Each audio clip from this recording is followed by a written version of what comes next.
దేవుడి వాక్యాన్ని కొద్ది నిమిషాలు ధ్యానం చేద్దాం. అయితే కాలము సంపూర్ణమైనప్పుడు దేవుడు ఆయన కుమారుని పంపెను. ఆయన స్త్రీ యందు పుట్టి మనము దత్తపుత్రులు కావాలని ధర్మశాస్త్రమునకు లోబడిన వాడాయను. ఈ వాక్య భాగంలో నుంచి మనం ధ్యానం చేస్తూ వస్తున్నాం. లోకములో ఉన్న మనుషులందరినీ, మానవాళిని విమోచించి విడిపించి సంతోషించు వారిగా చేయడానికి యేసుక్రీస్తు ప్రభుల వారు భూలోకములో జన్మించారు. కాలము సంపూర్ణమైనప్పుడు ప్రవచనానుసారముగా లేఖనాలు నెరవేర్చబడటానికి యేసు ప్రభుల వారు నరుడుగా నరవతారిగా శరీరాన్ని ధరించుకొని భూలోకంలోనికి దిగి వచ్చారు, పుట్టారు, జన్మించారు అనే విషయాలు ధ్యానం చేస్తూ వస్తున్నాం. ఈ దీనిలో సారాంశం, మనుషులందరూ కాలము సంపూర్ణమైనప్పుడు మనుషులందరికీ విమోచన రక్షణ కలిగించిన దేవుడు. ఈ లోకం ఏమైందంటే ఆ సుందరాన్ని పురస్కరించుకొని మనుషులందరూ దేవుణ్ణి స్థిస్తూ ఘనపరుస్తూ సంతోషిస్తున్నట్లుగా ఉంది. దానిని మనం పండుగ చేస్తున్నాం. మనం మా దేవుడు మా కొరకే పుట్టారు, మాకు విమోచన చేయడానికి దిగి వచ్చారు, ఆయన మా దేవుడని ఆ ఘనమైన దినాన్ని దేవుని గుర్తు చేసుకుంటూ పండుగ చేస్తున్నాం. దాన్ని క్రిస్మస్ ఆరాధన, క్రిస్మస్ పండుగ అంటున్నాం. ఈ పండుగ వల్ల మనకి నేర్చుకునే పాఠాలు ఏమిటో మనం ధ్యానం చేస్తున్నాం. క్రిస్మస్ అంటే ఒకటి ఆశ్చర్యము అని నేర్చుకున్నాం. రెండోది క్రిస్మస్ అంటే అన్వేషణ అని నేర్చుకున్నాం. మూడవది క్రిస్మస్ అంటే ఆహ్వానం అని నేర్చుకున్నాం. ఎవరు ఆహ్వానించారో నేను ఆ దినములో నేర్చుకున్నాం. మనము కూడా యేసుక్రీస్తు ప్రభుల వారిని మన కుటుంబాల్లోకి జీవితాల్లోకి యేసు ప్రభుల వారిని ఆహ్వానించే వారిగా ఉండాలి. దేవుని ఆహ్వానించకుండా ఎప్పటికీ క్రైస్తవులు దేవుని సంతానం కాలేరని లేఖనాల్లో ఉంది. ఎవరైతే ఆయనను ఆహ్వానిస్తారో వారితో కలిసి ఆయన భోజనం చేస్తారో అనే విషయాన్ని అక్కడ ఆపే మనం యేసు ప్రభు అంటారు. లోకంలో చాలా మంది కోటాను కోట్లలో ఎంతో మంది యేసుక్రీస్తు ప్రభుల వారిని ఆహ్వానం చేయకుండా ఆచారముగానే ఉంటే యేసయ్య అన్నాడు, వారి హృదయము అనే తలుపు దగ్గర నిలబడి ఇప్పుడైనా మీ తలుపులు తెరవండి, నన్ను లోనికి ఆహ్వానించండి, లోనికి రానివ్వండి, అప్పుడు నేను మీరు కలిసి సంతోషించేవారుగా ఉంటామని దేవుని లేఖనాల్లో వ్రాయబడింది. మనుషులు అంత క్రైస్తవులే, యూదా జాతే, ఇశ్రాయేలీలే, యేసు ప్రభుల వారు కొనియాడేవారే. కానీ హృదయాంతరంగాల్లోకి యేసుక్రీస్తు ప్రభుల వారిని ఆహ్వానం చేయకుండా, యేసయ్యే లేకుండా ఆచార సంబంధంగా విశ్వాసిగా క్రైస్తవులుగా యూదులుగా మాత్రమే జీవిస్తూ ఉన్నారు. అలాంటి వారికి యేసయ్య పండుగ చెబుతుందంటే మీరందరూ యేసుక్రీస్తు ప్రభుల వారిని ఆహ్వానించండి, చేర్చుకోండి, అప్పుడు అది పండుగ అవుతుంది అని లేఖనాల్లో నిరంతరంలో ధ్యానం చేశాం. ఈరోజు క్రిస్మస్ అంటే ఆనందం. ఎవరికి ఆనందం, ఎవరికి సంతోషం అంటే సహజంగా అందరూ పండుగ రాగానే పండుగ రోజున మనం అందరూ హ్యాపీగా ఉంటారు, సంతోషంగా ఉంటారు. తాగేవారు తాగుతూ ఉంటారు, వండుకుంటూ ఉంటారు, కొత్త పంట వేసుకుంటూ రకరకాలుగా ఆ రోజంతా చాలా హ్యాపీగా ఉంటాం. ఎందుకయ్యా ఇలా ఉన్నామంటే ఈరోజు పండగ కదండి, ఒక్క పూట ఎవరైనా సంతోషంగా ఉండొద్దా అని ఎవరికి వారు వారి వారి జీవితాల్లో కలిగిన అలవాట్లు బట్టి సంతోషంగా ఉంటారు. కానీ పండుగ అవుతూ సత్యం ఏంటంటే క్రిస్మస్ అంటే ఆనందం. ఎవరికి ఆనందం అంటే మొదటిగా సృష్టి యావత్తు యేసుక్రీస్తు వారిని బట్టి ఉల్లసించరు, సంతోషించరు అని లేఖనాలు రాయబడి ఉంది. సృష్టి మొత్తం ఎందుకు సృష్టి ఉల్లాసంగా ఉంది, సంతోషంగా ఉంది? ఆకాశంలో ఉన్న భూమి మీద ఉన్న సృష్టిలో ఉన్న సమస్తము యేసుక్రీస్తు ప్రభుల వారు భూలోకంలో జన్మిస్తే ఆకాశము, భూమి, సూర్య చంద్ర నక్షత్రాలు సమస్త సృష్టి అంతా ఉల్లాసంగా ఉంది, సంతోషిస్తున్నారు అని లేఖనాల్లో రాయబడి ఉంది. ఎందుకయ్యా సంతోషం అంటే మా రక్షకుడు, మా దేవుడు, మా రాజు భూమిలోకి దిగి వచ్చాడు. ఎలా అంటే మనిషి అయిపోయాడు, మానవుడైపోయాడు, శరీరధారిగా వచ్చాడు కనుక ఈ లోకమంతటిని విమోచన చేయడానికి దిగి వచ్చిన దేవుడని సృష్టి యావత్తు ఆయనను గురించి ఉల్లసించరు, సంతోషించరు అనే మాటలు రాయబడి ఉంది. ఎవరికైనా ఆనందం అంటే ఎవరు ఆనందపడుతున్నారు, ఎవరు సంతోషంగా ఉన్నారంటే సృష్టి మొత్తము దేవుని గురించి ఉల్లసిస్తూ ఆనందంగా ఉంది అని రాయబడి ఉంది. రెండోది, ఎవరికైనా ఆనందం క్రిస్మస్ ఎవరికి ఆనందం అంటే పశువుల తొట్టికి ఆనందం వచ్చింది. పశువుల తొట్టికి అందరికంటే చాలా ఆనందంగా ఉంది అన్న విషయాలు లేఖనాల్లో ఉంటాయి. ఎందుకు పశువుల తొట్టికి అంత ఆనందం అంటే నీకు కథ చెప్పాలి. ఒకరోజు రోడ్డు పక్కన 3 ఓక చెట్లు ఉంటాయి. ఈ 3 ఓక చెట్లు సంభాషణ చేస్తా ఉన్నాయి. ఒక చెట్టు అంటుంది, నేను ఎదిగే కదా, నన్ను ఎవరైనా కొనుకెళ్ళి కోసి రాసి పెద్ద ఓడగా తయారు చేస్తే ఈ ఓడ సముద్రం వెళ్తా ఉంటే డబ్బున్న వాళ్ళు, గొప్ప గొప్ప వాళ్ళు అందరూ నాలో ప్రయాణం చేస్తా ఉంటే సంతోషించాలి అని కోరిక రాకుందని ఒక చెట్టు మాట్లాడింది. రెండో చెట్టు అంది, నీ కోరిక ఏంటంటే నన్ను ఎవరైనా కొనుక్కెళ్ళి కోసి రాజుగారింట్లో ఉయ్యాల వంశంగా చేస్తే రాజుగారు నా మీద పడుకొని ఊగుతూ ఉంటే బాగుంటుందని నా కోరిక అంది. మూడో చెట్టు అంది, నీ కోరిక ఏంటంటే నేను ఇలాగే ఉండాలి, ఎత్తుగా ఉండాలి, చూసిన అందరూ ఇంత ఎత్తు ఎదిగిందా, ఇంత ఎత్తుగా ఉందని అందరూ చూసి గొప్పగా చెప్పుకోవాలని ఈ 3 చెట్లు మాట్లాడుకోవటం ప్రారంభించాయి. వారి కోరిక మేరగానే 3 చెట్లు కొనుక్కెళ్ళారు, కోసేసారు. ఒక చెట్టు ఏమో ఓడ కావాలనుకుంది, ఆ చెట్టు తీసుకెళ్ళి ఒక దోరిగా తయారు చేసి చేపలు వేస్తున్నారు. రెండో చెట్టు దాని కోరిక ప్రకారంగా కొయ్యబడింది.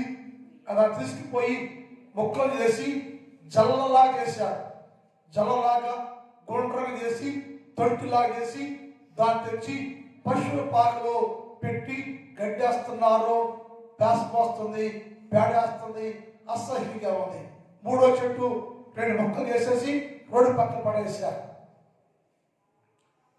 ఈ మూడింటిలో రెండో చెట్టు ఏమైందంటే నేను రాజుగారింట్లో ఉయ్యాల వంశంగా ఉండాలి, రాజుగారు నాలో పడుకుంటే ఊగుతూ ఉంటే నాకు చాలా సంతోషంగా ఉండాలి అని కోరుకున్న ఆ చెట్టు అదే పశువుల తొట్టిగా మారింది. ఎందుకయ్యా అలా మారిపోయింది అంటే దాని నుంచి పశువుల గట్టులో గాడిగా పెట్టి దాని మీద గడ్డేసి పశువులు నస్తా ఉంటే పేసపోసి పేడేసి అసహ్యంగా అయిపోతుంటే ప్రతిరోజు ఆ చెట్టు లేక ఆ తొట్టే ఏడవటం ప్రారంభించింది. నా బతికిలా అయిపోయిందా, ఇలాగ అయిపోయానా, నా కోరిక ఏంటి, ఏం కోరుకున్నాను నేను, నా స్థితి ఇంత హీనంగా మారిపోయింది, పశువు తొట్టికి మారిపోయింది, పశువులు వేసే పేడ ఆ వాసన దుర్వాసన భరించలేకపోతున్నా నేను, ఏంటి ఆ స్థితి అని ఏడుస్తున్నారు.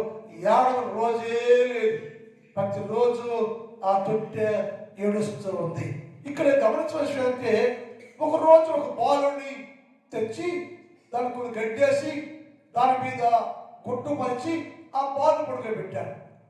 గడ్డేశారు, ఒక బట్టేశారు, బట్ట మీద ఒక బాలుని పడుకోబెట్టారు. ఆ బాలుడు అందులో పడును పెట్టగానే ఆ తొట్టికి లేక జల్లకి కత్తిలిక దానికి కత్తిలిక కలిగాను, దానికి చల్లము కలిగాను, దానికి ప్రవాహం కలిగాను. 4 విషయాలు అక్కడ. దానికి చల్లము కలిగాను, దానికి కదలిక కలిగాను. అది ఉల్లసించడం ప్రారంభించింది. ఎందుకయ్యా? ఆ 30 రోజు నడుస్తుంది కదా. ఈ బాలుడిని పడుకోబెట్టేస్తే ఇక్కడ లోపల కార్యం వస్తుంది. గొలవ వచ్చారు, కొడుకు వచ్చారు, వచ్చిన వారు తొట్టికి సాష్టాంగపడి నమస్కారం చేస్తా ఉన్నారు. బాలుడేమో తొట్టిలో ఉన్నాడు, వచ్చిన వ్యక్తులేమో విలువైన వారే, గొప్పవారు అనేవారు వచ్చి తొట్టికి సాష్టాంగపడి మొదట తొట్టికి నమస్కారం చేస్తున్నారు. ఎందుకైనా తొట్టి లోపల ఉన్న బాలుడు, తొట్టి లోపల ఉన్న దేవుడు, ఆయన దానిలో పండుకోబెట్టడం వల్ల, ఆయన దానిలో ఉండటం వల్ల వచ్చిన వారందరూ చాలా వచ్చారు. 4 వచ్చారు, గొడవ కాపులు వచ్చారు. వచ్చిన ప్రతి ఒక్కరు కూడా తొట్టికి నమస్కారం చేస్తున్నారు. తొట్టి లోపల బాలుడు, తొట్టి బయట అందరూ శాస్త్రాలు నమస్కారం చేస్తుంటే, ఇదేంటి నాకు నమస్కారం చేస్తున్నారు అని ఆనందాన్ని పట్టజాలం ఆనందమంట.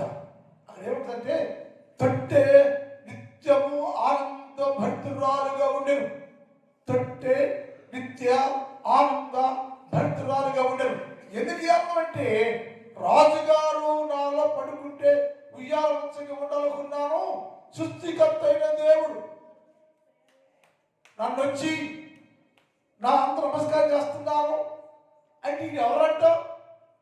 వచ్చే వాళ్ళందరూ సాష్టాంగపడి సాగిలి పడి నమస్కారం చేస్తున్నారే. ఆయన ఎవరంటే, దేవుడు, రక్షకుడు, ఒక దేవుణ్ణి నాలో పండబెట్టారు. నా జీవితం ఎంత ధన్యమైపోయింది.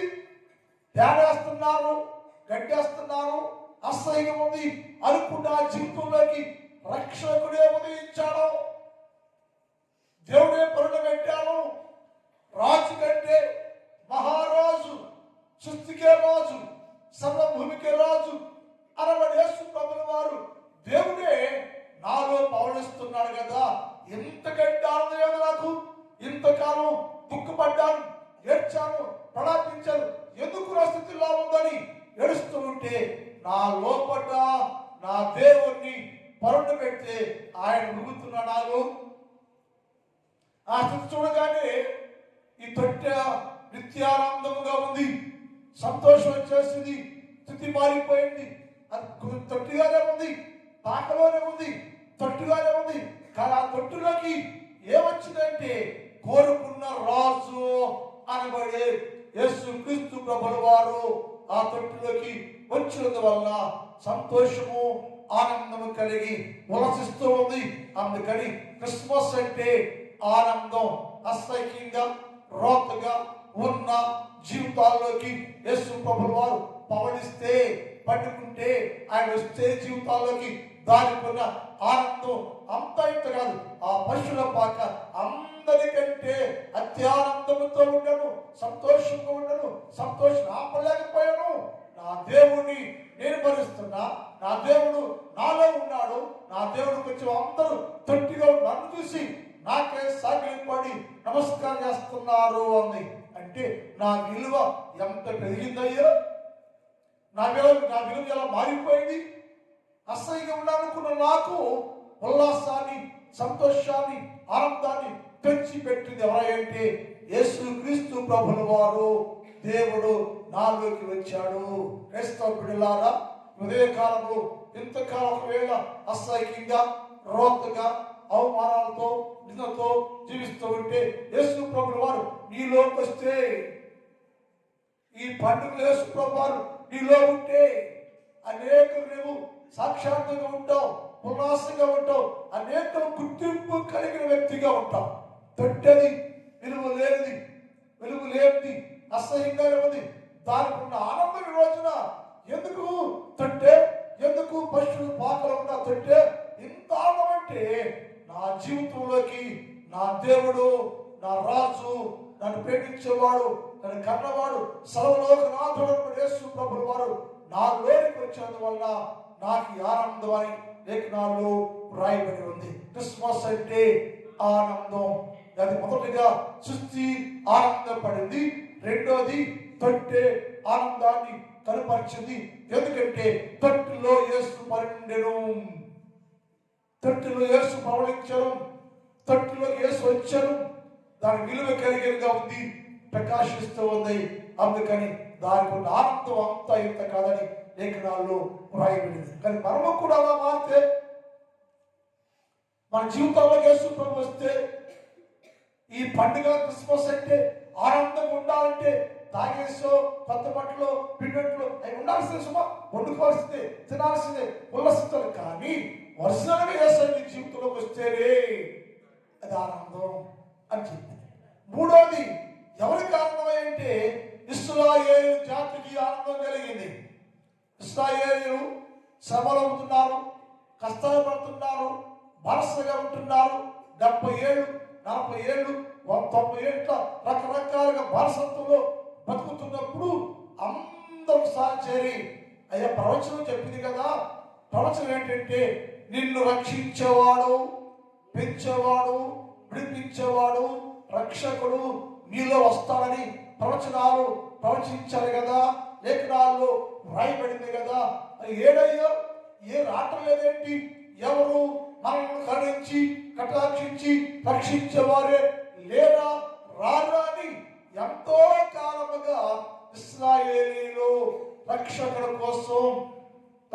కోసం కనిపెట్టుకొని ఉన్నారు. వస్తే బాగుండే కదా, ఆ దేవుడు బాగా వస్తే పుడితే మనందరి జీవితాల్లో ఈ అవమానాలు, నిందలు, బానిస బతుకు పోయింది అనుకుని వారు ఉల్లసిస్తూ దేవుని కొరకు కనిపెట్టుచు ఉండేరు. వారు కనిపెట్టుచు ఉన్న సమయంలోనే యేసుక్రీస్తు ప్రభుల వారు ఇశ్రాయేలు జాతి అంతటికి రక్షణ, విమోచన కలుగజేసి వారి జీవితాల్లో, దుఃఖాల్లో, చింతల్లో, వ్యాధుల్లో ఉన్న వారందరికీ గొప్ప సంతోషాన్ని కలుగు చేశారని లేఖనాల్లో ఉంది. ఎవరికైతే దుఃఖములో, వేదంలో, బాధల్లో కృంగిపోతూ దేవుని కొరకు, రక్షకుని కొరకు ఎదురు చూస్తూ కనిపెట్టుకునే వారందరి జీవితాల్లోకి గొప్ప ఆనందం కలిగింది. యెషయా గ్రంథం 25 అధ్యాయం 9. ఆ దినమున ఇశ్రాయేలందరూ, ఆ దినమున ఇశ్రాయేలీల జనులందరూ ఇలాగందరూ, ఇదిగో మన ఒక ఆయన వస్తాడు, మనందరినీ రక్షిస్తాడని మనం కనిపెట్టుకున్నామే చాలా ఏళ్ళ నుంచి. రక్షకుడి కోసం, విమోచకుడి కోసం, సహాయపడే వారి కోసం అందరూ కనిపెట్టుకుంటూ ఉన్నామే. ఆ రక్షకుడు మనం కనిపెట్టుకున్న యెహోవా ఈయనే. ఆయన రక్షణ బట్టి ఎంతో ఆనందిస్తున్నామయ్యా. మా జీవితాలు ఇచ్చేనా, రక్షించేవాడు లేదా, మమ్మల్ని ఎవరు రక్షిస్తారు అని రక్షకుని కోసము ఎంతో కాలముగా ఎదురు చూస్తూ ఉన్న ఇశ్రాయేలు జీవితంలోకి గొప్ప రక్షకుడు ఎవరి కోసమైతే కనిపెడుతున్నారో, ప్రార్థన చేస్తున్నారో, ఎదురు చూస్తున్నారో వారి జీవితంలోకి కనిపెట్టే ఆ దేవుడు ఎవరి కోసమైతే ఎదురు చూస్తూ ఉన్నారో ఆ దేవుడు నరుడుగా, నరవతారిగా, శరీరధారిగా వారి మధ్యలోకి దిగి వచ్చి వారి మధ్య ఉంటే ఒకసారి ఎంతో సంతోషం. మేము కనిపెట్టే, మేము ఎదురు చూస్తూ ఉన్నాం మా దేవుడు, మా విమోచకుడు, మా రాజు యేసు ప్రభుల వారు మా మధ్యకి వచ్చాడని మరి ఎంతో ఉల్లాసం అంట, సంతోష భక్తులుగా ఉన్నారు. ఎంత సంతోషం అంటే లెక్కకు మించిన సంతోషం అనగా మా జీవితాలను విమోచించి మా జీవితాలు మార్చి మా స్థితి మార్చి మిమ్మల్ని అందరినీ రక్షించుకునే రక్షకుడు అనబడే యేసుక్రీస్తు ప్రభుల వారు మా దేవుడు మాలోనికి వచ్చాడని యేసుక్రీస్తు ప్రభువును బట్టి దేవుని కొరకు కనిపెట్టుకున్న ఇశ్రాయేలు జనులందరూ దేవుని బట్టి సంతోషిస్తూ ఉన్నారు. మరి నీ దేవుడు నీ కోసం దిగి వచ్చాడు. నీ దేవుడు నీ కొరకు జన్మించాడు. నీ దేవుడు నీ కొరకు పుట్టాడు. నీ సంతోషం ఏంటి? ఇశ్రాయేలు సంతోషపడుతున్నారు, ఆనందిస్తున్నారు. ఎందుకు ఆనందం అంటే మేము కనిపెడుతున్న మా దేవుడు వచ్చేసాడయ్యా. ఇప్పుడు కష్టాలు లేక, ఇబ్బందులు లేక, బాధ లేదు, కానీ ఆ దేవుని బట్టి వారందరూ ఉల్లాసంగా సంతోషంగా వారందరూ కూడా దేవుని నామములో ఆనందముగా ఉండెను, ఆనందిస్తూ ఉండెను. ఎవరికి ఆనందం అంటే ఇశ్రాయేలు కృషించి కృంగిపోతుందా ఇశ్రాయేలు జాతి అంతా యేసుక్రీస్తు ప్రభువుల వారి పుట్టుట వలన మహానందము సంతోషాన్ని కలిగి ఉండెను. నెహెమ్యా గ్రంథం 12వ అధ్యాయం 47 చదువు త్వరగా. నెహెమ్యా 12:47. నెహెమ్యా గ్రంథం 12:47.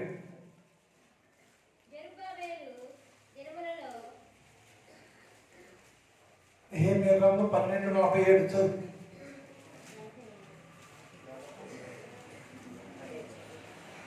సరే. మరియు దేవుడు తనకు మహానందము కలుగు చేసినని ఆ దినమున వారు గొప్ప బలు అర్పించేశారు. ఎందుకనయ్యా ఈ ఆనందం? బలు అర్పించేసి సంతోషంతో గంతులు వేస్తున్నారు. ఆ దినమున విడుదల కలిగే దినం, విమోచన దినం, రక్షించిన దినం, రక్షకుడు ఉదయించిన దినం. ఆ రోజున వారందరూ సంతోషంతో ఉల్లాసంతో ఉన్నారని లేఖనాల్లో రాయబడింది. ఎవరికైనా ఆనందం అంటే ఒకటేమో సృష్టికి, రెండేమో తొట్టికి, మూడేమో ఇశ్రాయేలు జనులకు అందరికీ ఆనందంగా ఉన్నట్టుగా లేఖనం రాయబడింది. నాలుగోది, ఎవరికైనా ఆనందం అంటే అన్ని జనులకు ఆనందం. అన్ని జనులు యేసుక్రీస్తు ప్రభువుల వారిని బట్టి సంతోషిస్తున్నారు, ఆనందిస్తూ ఉన్నారు. ఒక రోజున అన్ని జనులైన వారు ఇశ్రాయేలుతో మాట్లాడుతూ వచ్చారు. ఏమనంటే, మీ దేవుడు గొప్పవాడయ్యా, మీ దేవుడు చేస్తున్న కార్యం చూస్తున్నాం, మేము వింటున్నాం, మేము మీ దేవుడే శ్రేష్ఠుడు, మీ దేవుడు గొప్ప దేవుడయ్యా, మేము కూడా మీ దేవుణ్ణి ఆరాధన చేయటానికి చూడటానికి మీతో కూడా వస్తామంటే ఇశ్రాయేలీయులు అన్నిలను తక్కువ చేసి చిన్న చూసి రావద్దు అంటే వాళ్ళు అడిగారు, అయ్యా మీతో వస్తాము, మీ వస్త్రపు చెంగు ఉందే, ఈ చెంగు పట్టుకునే వస్తాయా, తీసుకుపోయి మమ్మల్ని ఎంత వస్తాం, మేము మీ దేవుడు చూస్తాం, మేము మీ వస్త్రం చెంగు ఉందే, మీ చెంగు పట్టుకుని మీతో వస్తూ ఉంటామయ్యా. ఆ దేవుడి దర్శనాన్ని మాకు కూడా చూపించమయ్యా. ఆ దేవుడు ఎలా ఉంటాడో, ఆ దేవుడు గొప్పతనం ఏంటో మేము కూడా చూస్తామని చెప్పినప్పుడు ఇశ్రాయేలు అన్నిలను చిన్న చూపు చూచిరి. అయితే ఆ దేవుడు అంటే అలా అంటే మీ దేవుడే కదా, ప్రజలు ఎవరంటే దేవుడు మీకే కాదయ్యా, ఇశ్రాయేలీయులారా మీకే కాదు మాకు కూడా యేసయ్య దేవుడే, మీ దేవుడే మా దేవుడు. ఇప్పుడు మీ దేవుడే మా దేవుడిగా మారిపోయి మా మధ్యకు వచ్చాడయ్యా, వాళ్ళందరూ రక్షించి అన్నిలందరూ రక్షించుకొని విమోచించి మాకు కూడా సత్యాన్ని ప్రకటన చేసి మమ్మల్ని కూడా పరిశుద్ధ జనంగా చేయడానికి యేసు ప్రభువుల వారు మాలోనికి నియమించబడ్డాడయ్యా, మా కోసం వచ్చాడయ్యా. అది చాలా హ్యాపీగా ఉంది, చాలా ఆనందంగా ఉంది. అంటే మీ దేవుడే మా దేవుడిగా మారి మీరు ఒకటిగా ఉండి దేవుడిని కనపరిచే గొప్ప ఘనత అన్ని లోబడి వారికి వస్తే వారందరూ ఉల్లసిస్తూ ఉండేను. యెషయా గ్రంథం 42:6-7 త్వరగా. యెషయా 42:6-7.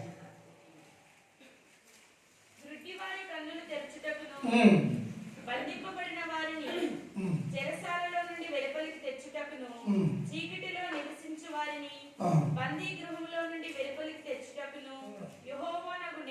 యెహోవానగు నేనే నీతి విషయములలో నిన్ను పిలిచి నీ చెయ్యి పట్టుకుని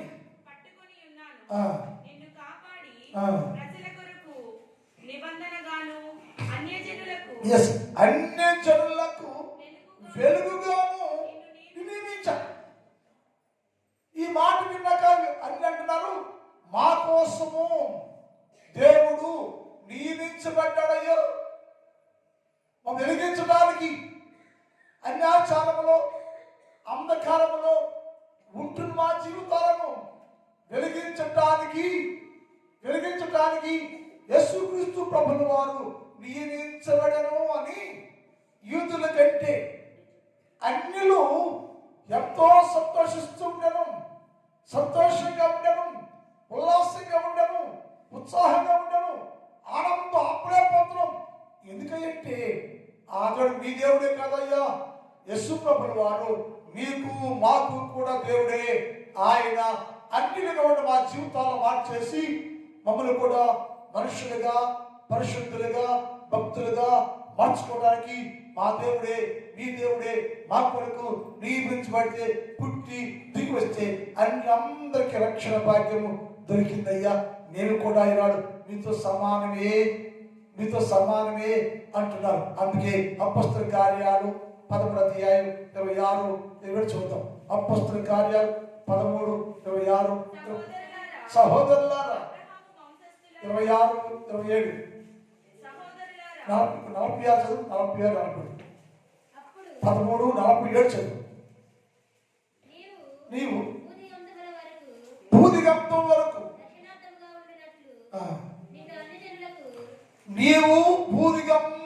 వరకు రక్షణార్థం ఉన్నట్లుగా నిన్ను అన్ని జనులకు వెలుగుగా ఉంచుతుంది అని ప్రభువు మాకు ఆజ్ఞాపించను. అన్ని జనులు ఏ మాట విని అన్ని జనులు ఏ మాట అంటే దేవుడు మాకు వెలుగు నియమించాడు, దేవుడు మాకు వెలుగు ఇచ్చాడు. మా జీవితాల్లో కూడా చీకటి పోగొట్టి వెలుగు ప్రకాశం చేయడానికి ఒక నియమాన్ని దేవుడు నియమించాడు అని చెప్తే ఆ మాట విని సంతోషంగా ఉండాలంట. ఎవరు? అన్ని జనులు. మాకు కూడా విమోచన వచ్చింది, మాకు రక్షణ వచ్చింది, మాకు వెలుగు వచ్చింది, అన్నిలము అంటరాని వాళ్ళము అనుకు మా జీవితాల్లో కూడా గొప్ప సంతోష జీవితాన్ని మా దేవుడు, మీ దేవుడే మా దేవుడుగా మారి మాకు అస్తించాడయ్యా. అందుకని అన్ని జనులు ఆ మాట విని సంతోషించి అప్పటి నుంచి దేవుని వాక్యము దేవుని వాక్యాన్ని ఎందుకని వాక్యం దేవుడు మహిమపరుస్తాయా? మా దేవుడు అయినా ఆనందము మాకెంతో ఆనందంగా ఉందని వారు దేవుణ్ణి మహిమపరుస్తున్నారట. అంటే వారి జీవితంలోకి ఆనందం వచ్చింది. యేసుక్రీస్తు ప్రభువు వారు మా కోసం నియమించబడ్డాడు, మా కోసం దిగొచ్చాడు. ఆయన నియమము మా జీవితాలకు వెలుగు తెచ్చింది, చీకటి పోయింది, వెలుగు వచ్చింది. మా జీవితాలకి గొప్ప ఆనందం చెప్పి వారందరూ యేసుక్రీస్తు ప్రభువుల వారిని బట్టి ఆనందంతో సంతోషంతో గంతులు వేస్తా ఉన్నారు. దేవుని బిడ్డలారా, ఈ ఉదయకాలం నీ కోసం యేసు ప్రభువు వారు నియమించబడ్డాడు, నీ కోసం యేసు ప్రభువు వారు దిగి వచ్చారు, నీ కోసం యేసు ప్రభువు వారు నీ మధ్యలోకి వచ్చేసారు. ప్రేమిస్తున్న దేవుడు అయితే ఆ దేవుని బట్టి అన్ని జల్లువలే నీవు కూడా పులసిస్తున్నావా? అసలు ఉత్సాహం నీకుందా? వారు ఆ దేవుని వాక్యము విని, వారు ఆ దేవుని మాట విని దేవుని మహిమపరుస్తూ ఉండేను, దేవుని ఘనపరుస్తూ ఉండేను, ఆ దేవుని స్తుతిస్తూ ఉండేను, ఆ దేవుని విలువ కట్టుచూ ఉండేను, ఆ దేవుని వెంబడిస్తూ ఉండేను. చాలా వాక్యం ఆ దేవుని చదువులు నిత్యం ఆనందంగా ఉంటూ దేవుని మహిమపరచాలని రాయబడింది.